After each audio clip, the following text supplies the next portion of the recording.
I spent several years assigned to a military installation in the United Kingdom. My job was inside a heavily restricted operations complex that was packed with activity during the daytime. Soldiers, civilian employees, contractors, people constantly moved through the building. Security around the facility was intense. The base itself was fenced, our section had another perimeter, and the building required multiple levels of clearance just to enter. On top of that, armed patrols regularly circled the area. In short, nobody got inside without authorization. Night shifts were completely different. Once the daytime personnel left, the entire place became eerily quiet. Usually only 2 to 4 of us remained in the building overnight. The patrol unit stayed outside, and unless something went wrong, we rarely interacted with them. The facility itself was enormous, which made the silence even more unsettling. One night, 3 of us were working the overnight shift. Inside the operations room, we monitored a wall of security camera feeds cycling through different areas of the compound every few seconds. Around midnight, we received a call from the entry checkpoint. One of the motion detectors inside an equipment room had been triggered. Procedure required someone to physically inspect the area, and my supervisor volunteered me for the job. I made my way down the dim hallway and entered the equipment room. Nothing looked out of place. No movement. No sounds. I picked up the wall phone and called back to operations. "Room's clear," I told them. Then I contacted the checkpoint team and asked if they could see me on the camera feed. There was a pause before the guard answered. "We see 2 people in the room." I froze. Trying to stay calm, I asked, "Where's the second person standing?" "Just behind you," he replied. "Off to your right." I turned slowly. Nobody was there. I asked him to describe what he was seeing. "Tall figure," he said. "Military uniform, maybe older style fatigues. Can't make out the face."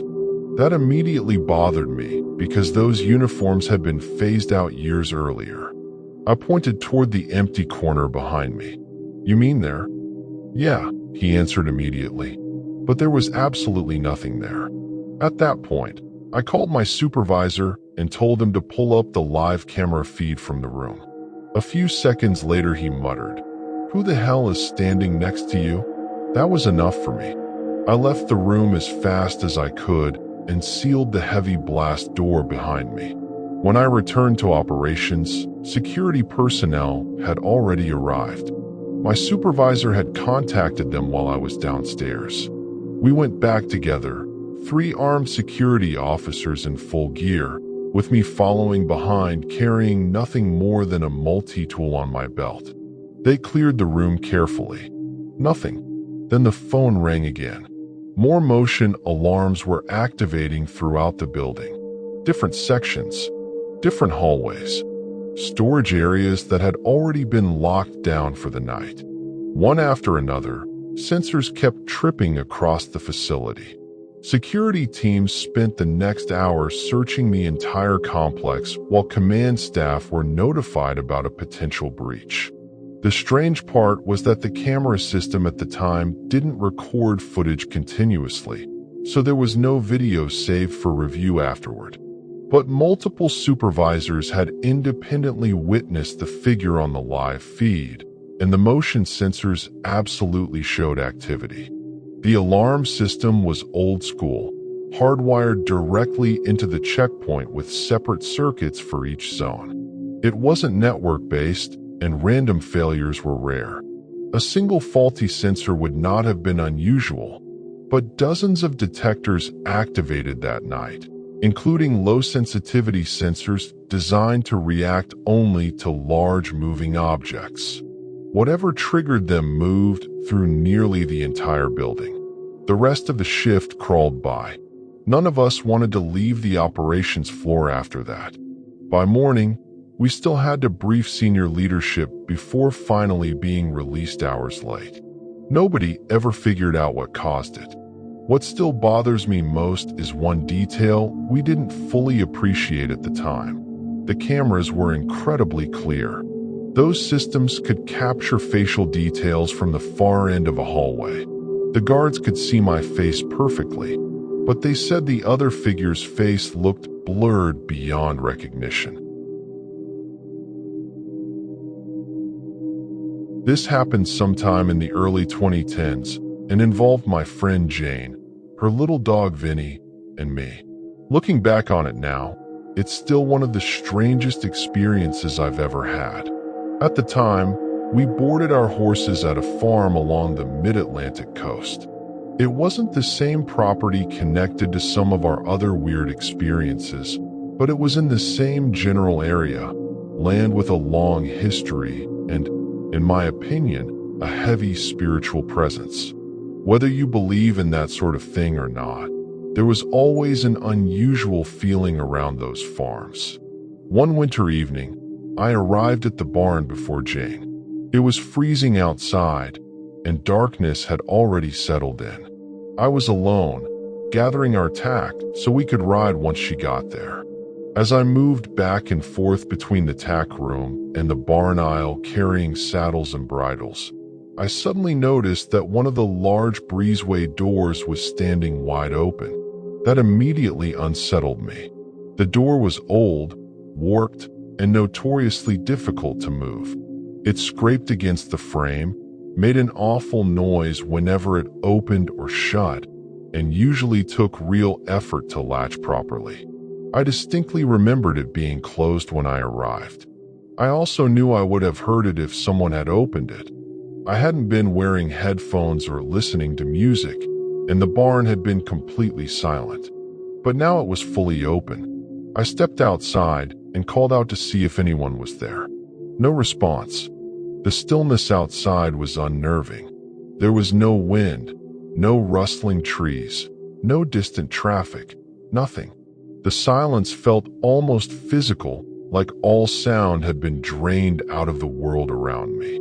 That feeling alone was enough to put me on edge. I hurried back inside, shut the door hard behind me, and tried to convince myself I was overreacting. To calm down, I watched the horses for a few minutes. They were all peacefully eating hay and behaving normally, which reassured me a little. Animals usually react when something is wrong, and they seemed completely relaxed. Even so, I texted Jane and told her I'd wait outside under the floodlight until she arrived, because I still couldn't shake the feeling that something was off. Eventually, she pulled in with Vinny, her tiny Jack Russell Terrier, who was already barking nonstop from inside his carrier. We walked into the barn together while I explained what had happened with the door. Once inside the tack room, she managed to calm Vinny down for a moment while we gathered the rest of our gear. Then both of us noticed movement at the same time. We turned toward the wall behind us where Jane kept her horse bits hanging from nails above her tack trunks. One of them, just one, was moving on its own, not swaying gently, actually lifting. One side of the metal bit would slowly rise into the air, pause for a second, then drop and strike the wall with a sharp metallic clink. After it stopped bouncing, it would lift again and repeat the motion. Up, pause, drop, clang. It happened several times in a row. The second it started, Vinny completely lost his mind. He erupted into frantic barking and growling like he was trying to chase something invisible out of the room. Meanwhile, I felt every emotion imaginable at once. Fear, disbelief, nausea, adrenaline. It all hit me together so hard I thought I might either laugh hysterically or pass out. Jane looked at me, saw the panic on my face, then calmly turned toward the corner of the room and said, almost gently, "You're frightening her. Please stop." The movement stopped immediately. Just like that. The bit never moved again. To this day, it remains the most intense and unexplainable experience I've ever had. What affected me most was that I wasn't alone when it happened. Someone else saw it too, which made it impossible for me to dismiss it afterward as imagination or stress. Needless to say, our enthusiasm for fully tacking up the horses disappeared after that. It was freezing cold.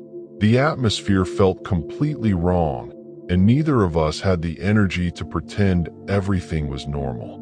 We ended up hopping on bareback for a short ride and calling it a night. Over the years, that story became one of our favorites to tell friends. I even remember the first time Jane told it to her future husband. His reaction was basically stunned silence followed by, "What the hell?" I've always believed certain places can hold on to energy, especially old places with long histories.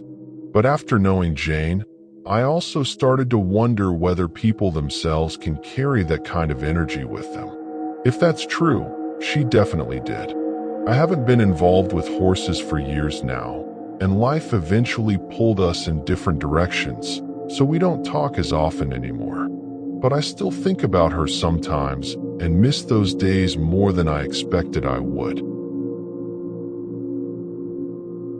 To me directly, but to an older cousin of mine whom I trust completely. She told me about it years ago, and even now it's one of the few times I've ever seen her genuinely shaken while recounting something.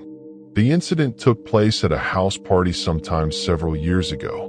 The gathering was hosted by one of her friends, and most of the people there were connected in one way or another. Some were longtime friends, others were relatives, and a few only knew each other through mutual acquaintances. It was the kind of casual social event where everyone felt at least somewhat familiar with everyone else. As the night went on and people relaxed with drinks and conversation, someone suggested playing games or doing something entertaining. During the discussion, a woman my cousin barely knew mentioned that she practiced tarot reading and offered to do readings for anyone interested. At first, it seemed harmless. The host volunteered to go first, and several people gathered around the kitchen table to watch. According to my cousin, the reading began normally enough. The woman talked about personality traits, relationships, and vague future possibilities, the sort of generalized material people associate with horoscopes or fortune-telling. Then the atmosphere changed. Without warning, the reader stopped speaking in broad, symbolic language and began describing deeply personal details about the host's life. She referenced painful experiences, private events, and information that seemed far too specific for a stranger to know. The more she spoke, the more upset the host became. At first, she looked uncomfortable, then angry. Eventually, she began yelling at the woman to stop. My cousin said it felt less like a performance and more like someone publicly exposing secrets that were never meant to leave the dark. What made the situation even stranger was the reader herself. She reportedly looked detached, almost trance-like, continuing to speak in a flat, distant tone while staring ahead blankly. Finally, overwhelmed and furious, the host stormed out of the kitchen. The reader immediately fell silent. She remained seated at the table without moving, expression empty, as everyone else tried to process what had just happened. A few moments later, the host returned. This time she was holding a handgun. According to my cousin, she pointed it directly at the woman conducting the reading and demanded that she continue talking. Her behavior had shifted from embarrassment to outright rage, and the entire room erupted into panic. Some guests hurried toward the exits while others tried desperately to calm her down. But the woman at the table never reacted. Even with a weapon inches from her face, she sat motionless, staring forward as though she barely understood where she was. That was when things became even more disturbing. The lights throughout the house began flickering repeatedly. There was no storm outside, no sign of a power outage, nothing obvious that would explain it.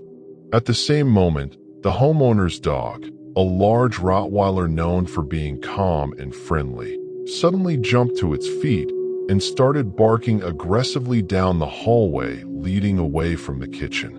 No one was there. The dog continued barking toward the empty hallway as though it could see something the rest of them couldn't. My cousin said she then noticed what looked like a large shadow moving rapidly through the darkness beyond the kitchen. She described it as shapeless and unnatural, sweeping from the hallway across the room before disappearing toward the front entrance. That was enough for her.